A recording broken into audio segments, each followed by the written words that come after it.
Dari dalam gelap, aku tinggal di rumah tua peninggalan keluarga, jauh dari keramaian kota. Rumah itu besar, dengan lorong panjang dan pintu-pintu tua yang terkunci rapat. Sejak kecil, aku sering merasa ada yang berbeda. Tapi keluargaku selalu menghindari topik itu. Sampai suatu malam, aku terbangun karena suara berderit pelan.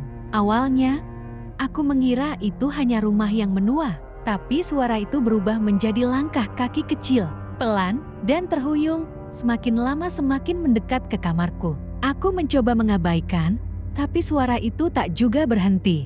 Dengan gelisah, aku membuka pintu kamar. Lorong itu kosong. Hanya kegelapan yang menyelimuti. Tapi suara langkah itu terus terdengar, semakin dekat. Aku melangkah keluar, meski dadaku berdegup kencang. Tiba-tiba, sebuah bayangan melintas cepat di ujung lorong. Bentuknya kabur, melayang seperti kabut. Aku tertegun. Langkah kaki itu kini terasa di belakangku, membuat tengkuku dingin.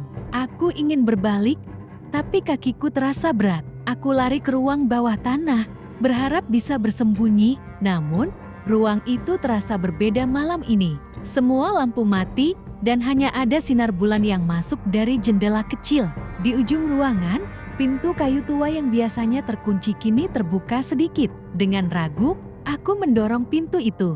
Ruangan di baliknya gelap dan penuh dengan bau apak. Dindingnya dipenuhi coretan simbol aneh. Di tengah ruangan, berdiri sebuah cermin besar yang memantulkan cahaya redup. Saat aku mendekat, pantulan di cermin mulai bergerak, meski aku tak bergerak. Bayangan itu perlahan menjadi aku tapi bukan aku. Wajahku terlihat pucat, dengan mata kosong dan senyum yang menakutkan. Aku mundur, tapi pintu yang tadi terbuka kini tertutup rapat. Suara langkah kaki kembali terdengar, kini di sekelilingku.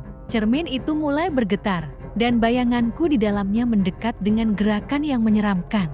"Apa yang kau cari di sini?" bisikan terdengar di kepalaku.